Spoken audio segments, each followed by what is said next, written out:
Welcome to the We Are Human Leaders podcast. I'm Sally Clark. Many of us tend to think of work and play as two separate concepts. We banish play to outside of work hours, or as busy working adults, some of us barely play at all. Today, Alexis Anna and I are speaking with a woman who will change how you think about play. Dara Simkin shares how these restrictive, rigid ideas about play do us, our leadership, and our business a massive disservice. She unpacks how play is actually an essential component of our humanity and what we stand to gain when we welcome play into our work lives and beyond. Dara Simkin is a play pioneer, speaker and facilitator who works with leaders looking to unlock creativity, connectedness and innovation for themselves and their teams. She is founder and chief play officer at Culture Hero and is a thought leader in shifting our understanding of play and its implications for business. This conversation was full of insight and it was deeply joyful for Alexis and myself. I'm sure it will be for you too. Let's delve in. Welcome to We Are Human Leaders, Dara. It is an absolute pleasure to have you with us today. And before we dive into your work and your professional journey, we'd love to get to know a little bit more about you personally first and the journey that's brought you to this important work that you're doing now. I am originally from the United States. I don't know whether or not you can hear in my accent. We were actually just speaking before the show that I got my citizenship yesterday. So very excited. To Australia. That's very exciting. Yeah, I came here 13 years ago. I did a bit of PR and marketing when I was at uni. I was always really into the idea of like event planning and things like that. And when I came to Australia, I got sponsored for a marketing job and I worked for a group of bars. And I did events and promotion and marketing and things like that. And it served me for 2 years, did it great, got my PR. And then I went on to become a life coach. And I did a lot of facilitation in my life coaching around how to manage stress and looking at anxiety and just trying to have a bit more of a joyful approach to things. I actually always tried to create a character when I was facilitating back in the day. So I had one workshop that I ran around how to tame your inner critic. And I dressed up as a lion tamer. Because I often think sometimes we approach mental health from a very, very serious lens. And while it is absolutely serious, I think that we can incorporate a bit more of a lightness to it to make it more approachable. And so for me, it was a really nice way to cut the thick air in a way by incorporating these kind of silly characters. And when I was doing these facilitation pieces, I was turning 30 at the time. So this was about 8 years ago. And I wanted to throw an epic 30th. So I threw a camp for my best mates called Camp Simkin. And being true to being American, it was a summer camp. We went away for the weekend. There was color teams and we did tug of war and relay races and kickball. And it was such a fun time. We even had little badges that said Camp Simkin. And all of them obviously knew that I was a life coach at the time. And I'm going to attempt an Australian accent. They're like, Dara, you should do these camps for your clients. Terrible, excuse me. And I was like, yeah, because I actually, sorry, I need to work on that probably for when I get sworn in. So they're like, oh, you should do this for your clients. And I said, oh, that makes a lot of sense. Because when I was working with people one-on-one, generally those kind of in their late 20s, mid 30s, it's like, oh, what do you do for fun? What brings you joy? What are your hobbies? And a lot of people, especially in Melbourne, say they like to go to cafes. Well, that's very fun. It's not necessarily a hobby per se. So I tried to put this summer camp together. I called it Camp Kid in You. And the whole sort of ethos behind it was about helping people connect to their inner kid. And I used my sort of PR and marketing background, a half-page spread in The Age. I was in like Concrete Playground and Time Out and all of these publications. I had 3 people book the camp. So it was a bit like, bah, bah, something was not landing. And I think Australians have seen summer camp in movies, they get it, but there's no nostalgia piece there. Right. Yeah, instead of looking at it as a failure, I kind of went back. I spoke to someone who was in marketing and they're like, Dara, Australians are more likely to spend money on their professional development than their personal development, which for me was quite a big aha moment. Because I think in America, you've got like your guru, your kinesiologist, your life coach, your this, your that, and everything else. Where I feel like that's kind of cottoning on a bit more in Australia. But I ended up putting this weekend on. I had already been out of pocket. I had the place, the caterer, all the things. So I went out into my community and begged 12 people to come.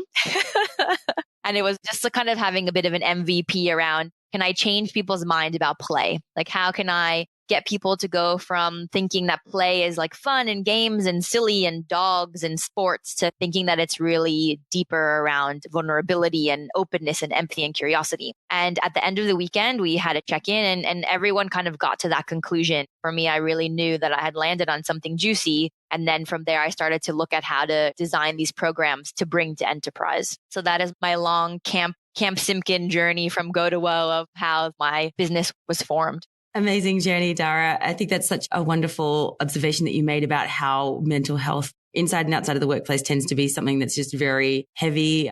It's something we talk about a lot at Human Leaders. And as a burnout researcher, it's something that I speak about as well. And you're kind of already inspiring me to take maybe a different lens to these kind of discussions with people around, looking after mental health. And so I'm curious to sort of dive deeper into your work. You're founder and chief play officer at Culture Hero, best title ever. And you bring purposeful play to the workplace. Now, I'm really curious about this term purposeful play. Can you share with us a little bit about what it means and what it might look like? Absolutely. When we think about play, there is this play that we do for its own sake. It's enjoyable, it's fun, it's exciting. But when we look at how to bring that into enterprise and actually create outcomes and create a reason why people and businesses are going to invest in something like this, it's around this driver of purposefulness, of being deliberate, of being intentional. Because while I think team building has its place, businesses can spend a lot of money on team building. It can be fun. It's really about connection. But I do find that I kind of liken team building as if you did a really intense, like psychedelic journey, and then you don't know how to integrate it back into your life. So you have this profound experience with all of your workmates. It's super fun. You're like out of your comfort zone. You've done whatever you've done. And then you go back to the workplace and it's literally the same old shit, right? For me, purposeful play is about the integration of those playful experiences. And what we do is not necessarily so much like kind of slapstick play where you'd go on a treasure hunt or do an amazing race or something like that. We actually use a lot of what is applied improvisation or business improv, where we're using all of the sort of maxims and learnings that an improviser would use on stage to bring that into the workplace. And one of the big key learnings of improvisation, and when you think about business, you're improvising all the time. You are literally thinking on your feet, especially now in this day and age. There's so much uncertainty that you're literally having to adapt constantly. And so if you don't have the skills to improvise in a confident way, then I think you're really missing out on a lot of opportunity to lead with purpose. And in improv, there is the age-old learning of saying yes and it's really about building on other people's ideas. And I'm not sure if either of you are familiar with the concept of yes and. I see like grins and nods and thumbs ups. It's such an incredible way to cultivate a sense of collaboration, to bring confidence in people, to build on ideas. Because I think I make this joke when I first came to Australia, there was a lot of yeah, nah, which is a little bit less intense than no or no, but. Can I just translate for our international audiences? So what Dara has just said is yeah, nah, which is yes, no. So it's, and if I'm hearing correctly, it's this kind of idea of I'm basically saying no, but I'm softening it a lot. Is that, yeah. Yes. It's a polite letdown. Exactly. And I think that happens often in the business world. And when we are trying to be innovative and creative and edgy and really differentiate ourselves in the market, we need to be outlandish and creative and building and building and building and finding that time to really be divergent and iterate and be exploratory. So just going back, I went on a tangent a little bit around the purposeful play piece into improv, but it's related. Yeah, there's a huge piece around debriefing, around discussing, around contemplating, reflecting, and sharing. Because I think, again, that's where the integration piece really comes in. It's like finding the intention behind the play. How did that make me feel? How did that make you feel? How did that make us feel? What did I learn about myself in that experience? What was something that I was surprised by? And, just having a bit of a reflection time around what did that bring up for me? And I think a lot of times people think play is really accessible, but actually for adults, it's very inaccessible because of the way that we are expected to behave, especially at work. And there's a little bit more breathing room now, especially now with COVID. People are wanting to have more space for themselves, for their authentic way of living and being, because we saw behind the curtain with everyone working from home, with everyone's families and all the challenges. I think there's a much stronger demand for that level of authenticity in the workplace. And I do believe that when we bring play with purpose, it creates this openness for that. and speaking about conformity and school and wanting to fit in and not look silly and be judged. We take that into our adult lives. And I think if you think about play as a muscle, we have very strong play muscles as children. It's very accessible, but then it's almost like that muscle atrophies because we don't have a chance to work it out as often as we normally would when we were younger. So for me, purposeful play is really about playing with intention. It's almost like intentional chaos. Like we need that chaos and that wild idea space to be innovative. And then we can bring it back in and have that discipline and that execution to make it happen. It's very much about that kind of divergent space in order to converge. I think what was so interesting that I heard you mention as well, Dara, is to me, when you mentioned this idea that teams often go off into an external space and they do team building and then they come back into an organization and there's no capacity to sort of integrate that into that space. And I think what's really fascinating is how the confines and the rigidity of the workplace itself, as you mentioned, kind of stamp out the opportunity for us to play or to have authenticity. And to me, what I've learned through your explanation of play there is that it's so much more than the idea of, in my mind, play is about mucking around and being silly and those sorts of things. But what I'm really hearing from you is it's about creating a safe space for adults to not have to take themselves so seriously all the time, to perhaps approach things from a place of curiosity versus rigidity and rules and conformity to norms. It's a place for authenticity and ideas and perhaps things a little left of center that we might typically find is an uncomfortable concept to bring into the workplace. So I can't help but almost thinking 10 steps ahead. And in my mind, I'm thinking, wow, play is a barrier breaker for things like psychological safety. It's an opportunity or a gateway to some of these kinds of things. I think there's so much that we can stand to gain when we bring play into the workplace. And I wonder, some of the organizations you've worked with, sort of what they were like before and after. Can you give us an idea of perhaps what people risk missing out on if we don't integrate something like play into how we work? To be honest, a lot of the organizations that we do work with already understand why it's important, and that's why they create the invitation for it to happen. So organizations who experience a before and after, that isn't unfortunately the case, because those are the kind of organizations that are very risk averse. And because play is, although so innate, so natural, so human, it is a risky, unresearched piece around the workplace. And this is something that I'm really diving into now that I've been working in this space for 7 years. For me, there's a huge appetite around the research piece of how can I start to work with organizations who want to help prove the efficacy of this, because unfortunately at the moment, it is all anecdotal. You cannot find any hard data anywhere, not even probably in ChatGPT, I haven't actually looked yet, that says play improves this, and this by this much. Or, there's not a lot of cumulative data, like hard numbers that back it up. And I think sometimes that's the kind of sell that you need for an organization to feel comfortable about investing, because it's not only investing money, it's investing time and a lot of commitment. It's not a Band-Aid thing. And I think sometimes with team building, it is a bit of a tick box or we're playful because we did this. When actually play is very much, it's a mindset, it's a habit, it's a behavior change that has to be embedded in order for the results to really be cultivated and harvested. I've worked with tons of organizations over the last 7 years, but to be honest with you, I'm happy to air my dirty laundry here. I've only ever worked with an organization for as long as 6 weeks. There's not been one organization that has been willing to take the plunge with me and my business to really go deep.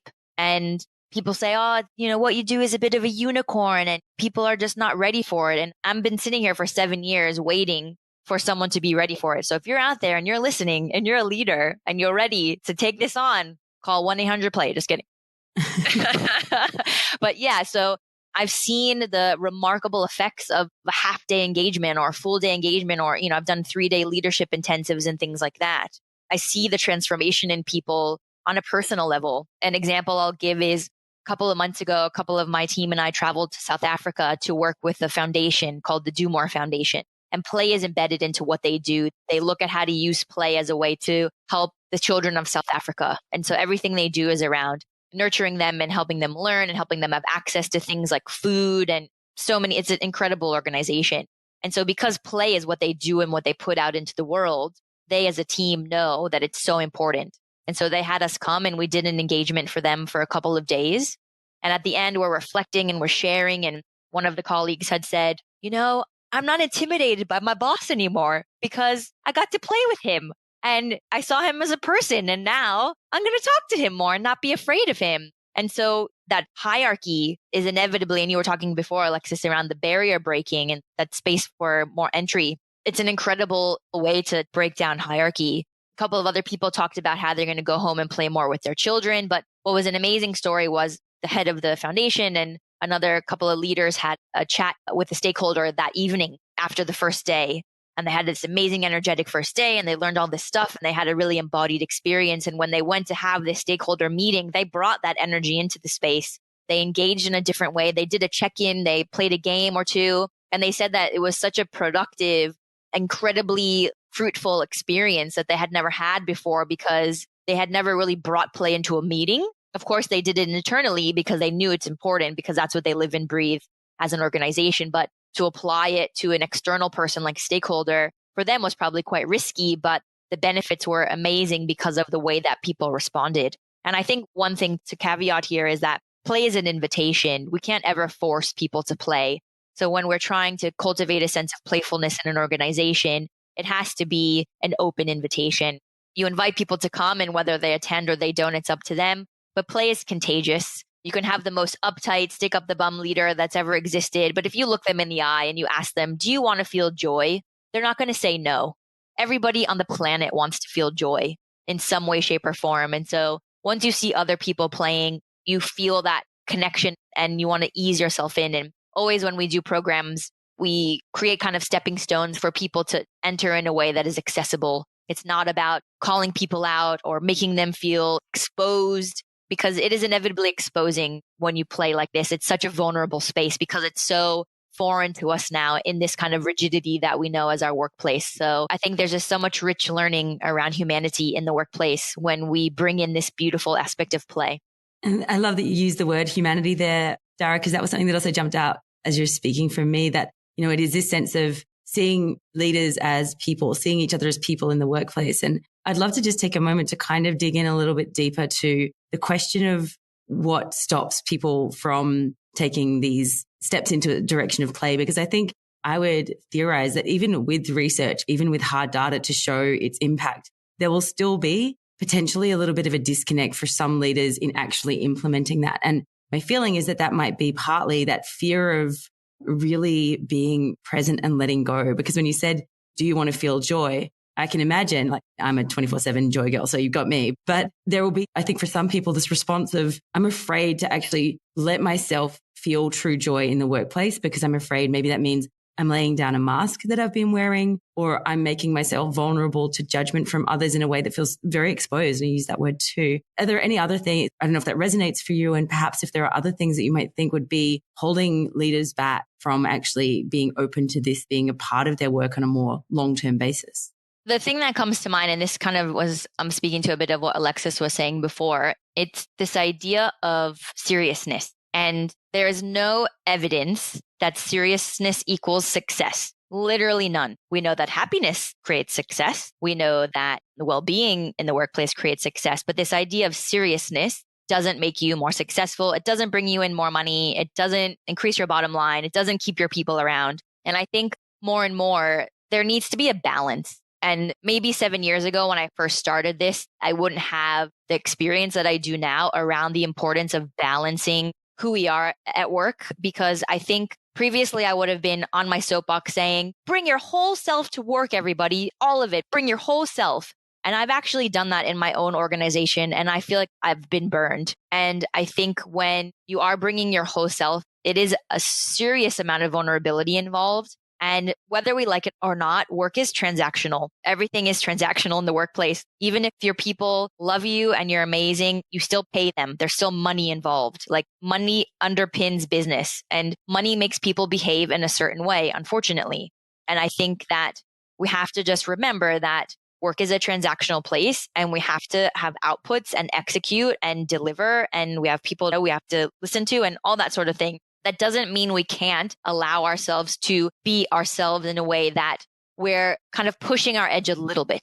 And I did a talk many moons ago around how you have to cha-cha out of your comfort zone. And it's a bit of taking one step forward and maybe one step back, and maybe two steps forward and maybe one step back, and really just towing the line of your edge in a way that doesn't make you feel like a deer in headlights. And I think that's why, like, when we get really excited about something or we learn something for the first time, we can sometimes throw ourselves into it so much that whatever happens, like, we've been too vulnerable and something's happened to us. And so now we go 20 steps back to where we were before. So I think it really is a lot, especially as a leader, self-awareness and emotional intelligence around what are my boundaries and how can I let them breathe a little bit? How can my boundaries expand and contract depending on the situation, depending who I'm relating to, because you're not going to be vulnerable with all the people all the time on every level. So I think it really is a strong sense of yourself around how comfortable I am in a situation. And can I allow myself to just push myself a bit and see how it feels and check in and say, was that something where I felt like I was growing and learning and evolving as a human being? Or was that really difficult and semi-traumatic and I actually don't want to ever do it again? So I think it really is just about kind of towing that line of discomfort and never pushing yourself so far out that you feel so exposed that you don't ever do it again. Does that make sense? Yeah. And I can't help but thinking that play is something that human beings need just so beyond the workplace right now.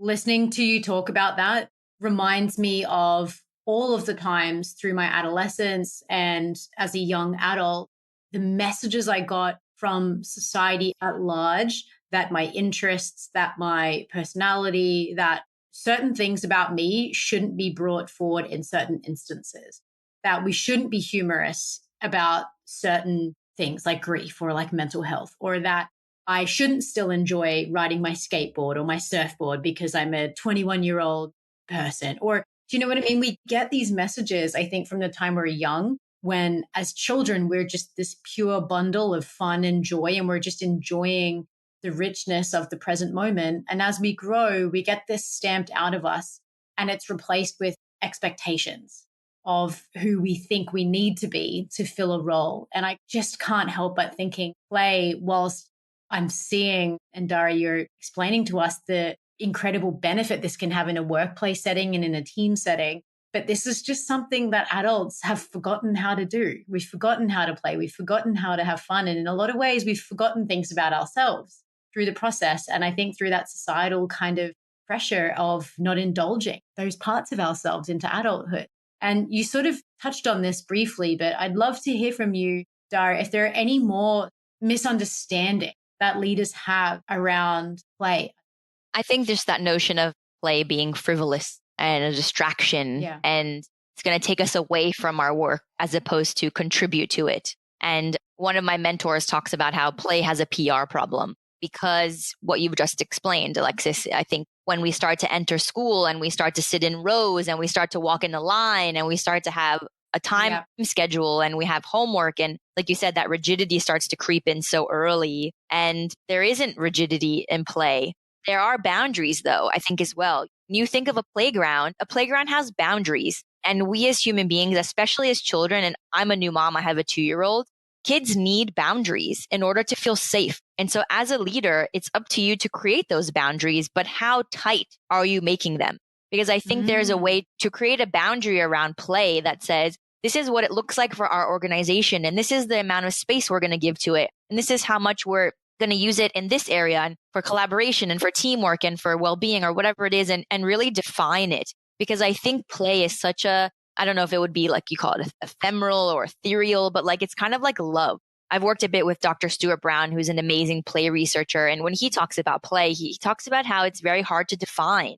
And you'll find hundreds of different definitions of it because it is so big, like grandiose when it comes to being a human. Just remembering that play is not this like crazy out of control situation where people are going to be bouncing off the walls and like taking their pants off or whatever it is. You know what I mean? Like play can be contained, and that's where that purposefulness comes in. Amy Edmondson, who coined psychological safety, and I love how you made that connection before, Alexis, around psychological safety in play because it really is this low stake environment for people to be able to explore. Like there's no outcome attached to it. So we can use that learning and that way of being in that low stakes environment to then apply it to a more high stakes space. It's like, remember when we did that thing where we played yes and, or when we did that game, we felt this way and it helped us do this. We can apply that to the way that we have a meeting or the way we engage a stakeholder. And so it's almost like you have to, again, create those opportunities of playfulness at the start and be really deliberate about it and create that space in order to then make it more of a fluid habit. Again, it's like that muscle. You don't just like go and run a marathon. You have to go and start out with a couple of kilometers. So play is very similar in the workplace. You have to just try it on and see how it fits in your organization because every organization is different, every culture, every leader. So play is not this blanket thing that you can just inject in like, here are the 5 steps of how to bring play to your workplace. Like that's not the work that we do. There's not a custom solution. Sorry, there is customizable solutions per culture. That's not like an off the shelf is what I meant to say. It's not an off the shelf, like kind of 5-step program. So just kind of summarizing what I was trying to say around what else do we need to kind of know as leaders or misconceptions is that play has boundaries, that we need those boundaries in order to feel safe. That's how we cultivate a sense of psychological safety, that play can be applied to more serious, more challenging moments in time to create more lightness and accessibility. And it really starts with permission. I think it starts not only for leaders to give permission to their people, but for them to give permission to themselves. And that's what you were talking about around this idea of pleasure. A lot of people are going to think that they don't deserve to have pleasure or they don't deserve to feel joy or they have to be doing so many things and being busy. And as a leader, it's just connecting to yourself and saying, what makes me feel good? And oftentimes it's going back to your childhood and saying, you know what? And this is like a silly example, but it's like, I used to love riding horses as a kid and I have not ridden a horse in 20 years. And so you damn it, go back on that horse, pun intended.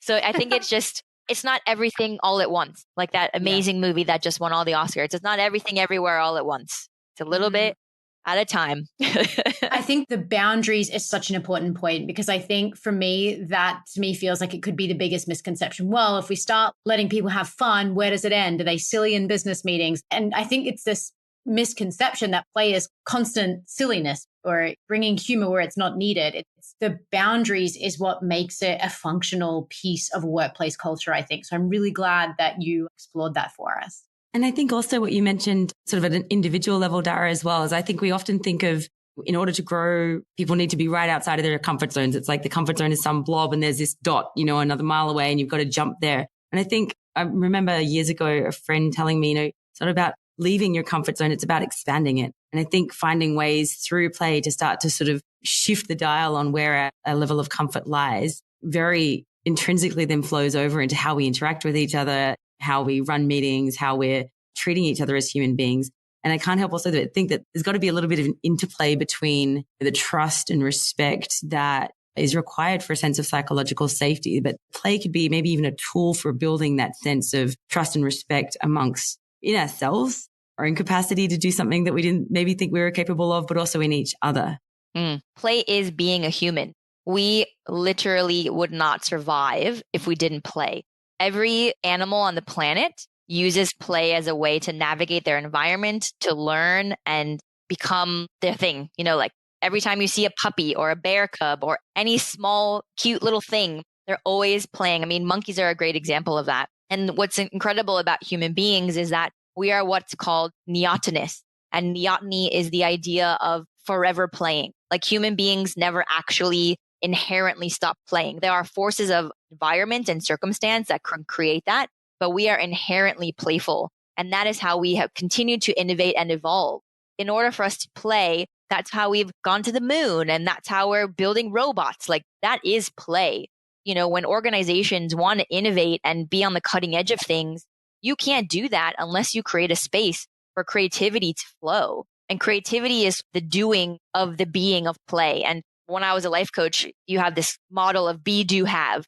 Who do you want to be? What do you have to do to get there? And what will you have when you're there? And I've kind of adapted it into the play space of saying, okay, if you want to have innovation and you need to be playful in order to arrive there. And so this kind of notion of being playful is, again, cultivating that mindset. And going back to this thing of like silliness, Alexis, is, there's a big difference between being childish and childlike. And so when you think of a childlike curiosity or a childlike sense of wonder or a childlike sense of adventure, that's the things that we want to cultivate in a business. And humor also has its place. There's an incredible talk by John Cleese from Monty Python about creativity, where he says the best funeral that he ever went to was a celebration of life where there was humor and jokes being cracked. And the celebration of something that is usually quite somber can totally be shifted by incorporating a sense of humor and lightness.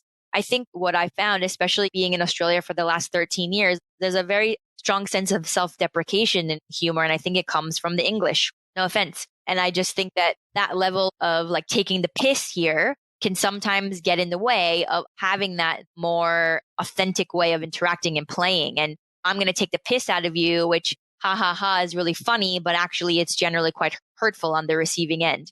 And so I think we need to remove this idea of like taking the piss being a playful thing. And I don't know if you need to translate to others in other countries, Sally. But yeah, it's just that kind of like having a go at somebody, or I just keep uttering Australianisms, but practical jokes and that kind of thing, I think can really skew our way of approaching play in a way that is authentic and real and open. So yeah. I love that. I think it's really important to identify as well that when we're talking about play, we have all these sort of preconceptions about it. And what I'm hearing is those are ways of, I think, creating more distance between human beings. So for example, taking the piss, having a go at someone, which basically means low key or even, sort of ironic and insulting people or sort of pointing out some deficit is really quite distancing. And I think there's so much potential as you've described. And I love that you mentioned also that this is our innate state as human beings. This is how we are designed to be throughout our lives, is actually a way of creating more connection, of feeling more seen and heard for who we are,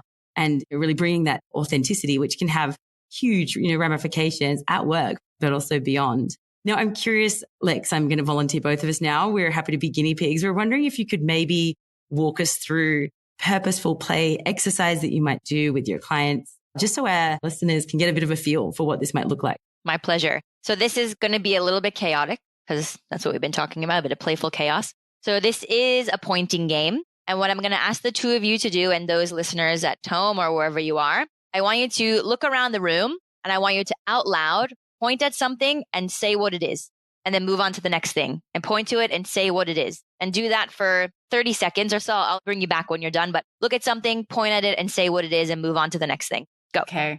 Bracelet. All right. Pen. Drink bottle. Coffee cup. Tree. Microphone. Photo frame. Duvet. Mountain bike. Lampshade. Phone. Kettle. Microphone. Keys. Laptop. Great. All right. Now what I'm asking you to do, this one's getting a little bit trickier. I want you to point at something and call it the thing that you saw before. So an example would be, you're going to start looking at the ceiling and say nothing. And then you're going to point to the ground and say ceiling. Then you might point to the wall and say ground. Then you might point to the window and say wall. Okay. So start by pointing at the roof and saying nothing, point to the ground and say ceiling, and then go from there. All right. Ready? Go. Nothing. Business card. Ceiling. Lip balm. Bracelet. Carpet. Microphone. Coffee. Desk. Lampshade. I got it wrong. Kettle. Mountain bike. Floor. All right. Great. Well done. Third round, final round. I want you to point at something and call it whatever you want. Okay. So just point at something, call it whatever you want, move on to the next thing, and then that will be the end of the game. So ready? Go. Spaceship. Guy. Pajamas. Grass. Cat. Dog. Tiger. Food. Pizza. Music. Mustang. Birds. Hairbrush. Surfboard. Surfboard. All right. Well done. Bring it back. Round of applause. So let's have a debrief. Which of those games of the three was the hardest? I was going to say for me, calling something, the second one, calling something by its incorrect name, because I hate getting things wrong. Yeah. Okay. Great. I don't like making mistakes. It's so uncomfortable. I've just realized. Right. If I was in front of someone, I do know that it's a mug. I'm just calling it for this guy. Like I'd have to be defending. All right. So in such a small 30-second to a minute exercise, there's already been so much exposed about the way that you show up in the world. So not wanting to be judged, wanting to justify, not wanting to be wrong. So these are, like I said before, there's such rich learning in having these sorts of activities and then actually going in and digging a little bit and talking about them. And it really depends on the person. some people find when I run these exercises, the third activity is really difficult because it requires a sense of like uncensored imagination. And what I'm curious to know is when you were calling things random things, did you put sort of boundaries on yourself? Maybe you wanted to call something apple twice, but you didn't because that would be dumb. Or was there any kind of inner dialogue or inner critic around calling something something, or did you put any rules on yourself? If I'm completely transparent, I think my brain was like, let's think of cool things to say, like not just like boring book. Mm-hmm. I said tiger, and then I heard like say surfboard, and I was like, oh yeah, surfboard. So I think it was, I put pressure on myself to sound cool, which is so embarrassing to admit. It's not embarrassing. And I think for me, the immediate response was I felt like I needed to be able to visualize what I was trying to say. So I just took my mind from inside my office and then put it in the front yard. And I was like, what's out in the front yard? And it's like, well, grass, sky, cats. Like I almost needed a logical reference point. Like I couldn't almost fully let myself just say whatever. Is that okay though? Oh gosh, it feels comfortable. I don't know if it's right or wrong, but to me, it feels comfortable to have like a comfortable reference point. And actually, like, that's not wrong. I would say it's right. You just played the game in the way that felt natural to you. And I'm sorry, Sally, I realized when I said it's not embarrassing, I totally discredited your feelings and I apologize. Not at all. What I meant to say is that if it was embarrassing for you, it's like, you know, an unveiling of what are our sort of like creativity scars or kind of play scars in a way. It's like something has happened to you in your life that has like led you to have to feel that way or feel exposed or feel embarrassed or feel in control or feel like you needed to do this or that. So definitely, there's so much to learn, and having these robust discussions, even though it's taken us 3 minutes, it does actually show a lot. Amazing. Thank you so much for walking us through that. And I think that's like just really beautifully shown us how something really short, really brief, and something that we can do literally right here, you know, at our desks or wherever we are to connect with. And I love that kind of piece of like how it makes us feel, because I think that really then unpacks a lot of the automatic sort of subconscious behaviors that we might have or ways that we have of responding to things in certain situations, and revealing those. I can imagine, can see could be very impactful for then the next meeting that we have together, for example, bringing that consciousness to it. So thank you so much for that exercise. Yeah. My pleasure. Yeah, I found that really valuable. And I found that the connection between our responses, seemingly unrelated, you were able to really draw that out of us. Is that right or wrong? Or how does that make you feel? And I think Sally and I have both worked as coaches, and we've done a lot of work in self-awareness, both on ourselves and with other people. And it can take some time to sometimes get to those stories. And you just sort of brought those out of us within 3 minutes. So I'm kind of rethinking my approach to helping people on their journey as well. So thank you for that. A lot to think of. And I just want to ask one final question of you, Dara, if I may. And that is, what is the one thing that leaders like Sally and I who've just been through this experience can really do right now to actively bring a sense of play into their own life or perhaps into their team's experience?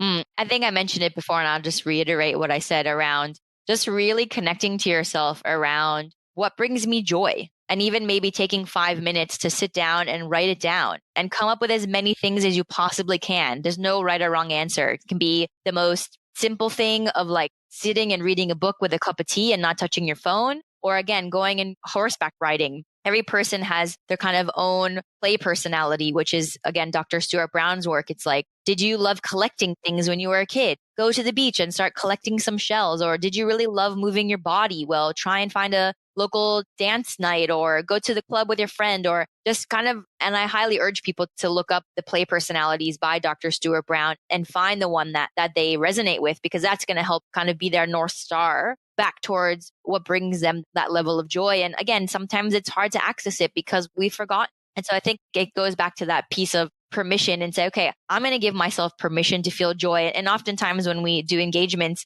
we have people, and Brene Brown does this work as well, is writing yourself a permission slip where it's creating that level of accountability, and you're signing it and dating it and saying, I hereby give myself permission to feel joy for 5 minutes a day or whatever that is. And then so that kind of permission really starts innately in a leader. And then it really has to trickle down into giving permission to your people. Because I think if you're not embodying the importance of play yourself and you're just telling people to play, they're going to think you're full of shit. So you really have to kind of practice what you preach and walk the walk and not just talk the talk in order for people to take it seriously. Because you can have a ping pong table in your office, you can have games, you can have all kinds of kitschy stuff. And I've actually had someone previously talk about it being innovation theater, because it doesn't really matter if you have that stuff unless you actually allow people to have time in their day to use it. And again, that's sort of bordering on not so purposeful play. But again, anything that can kind of take people away from the seriousness and the rigidity and give them a chance to just like get clear and kind of be in a little bit of a flow state and then go back to their work. I mean, we only have attention for 90 minutes max.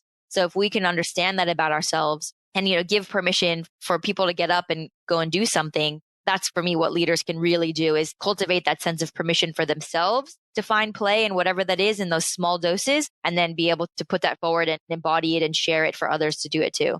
I love that, Dara. I think that's a beautiful idea for all of us to really sit down and make a list, an exhaustive list, like as long as we can, about the things that bring us joy, reflecting on how much we're doing those things in our lives. And I think also being able to start to seed some of these moments of play, perhaps at work, and sort of thereby realize it's not going to translate immediately into chaos. In fact, it can almost be quite subtle. You don't even need to announce this is play. It's simply bringing that intentionality to it and that permission. I love that concept as well, that we are allowed to start to bring a little bit more of our full selves to work. So thank you so much for your time. It's been such a delight having you with us on the We Are Human Leaders podcast. Thank you, Dara. I loved it. Thank you so much.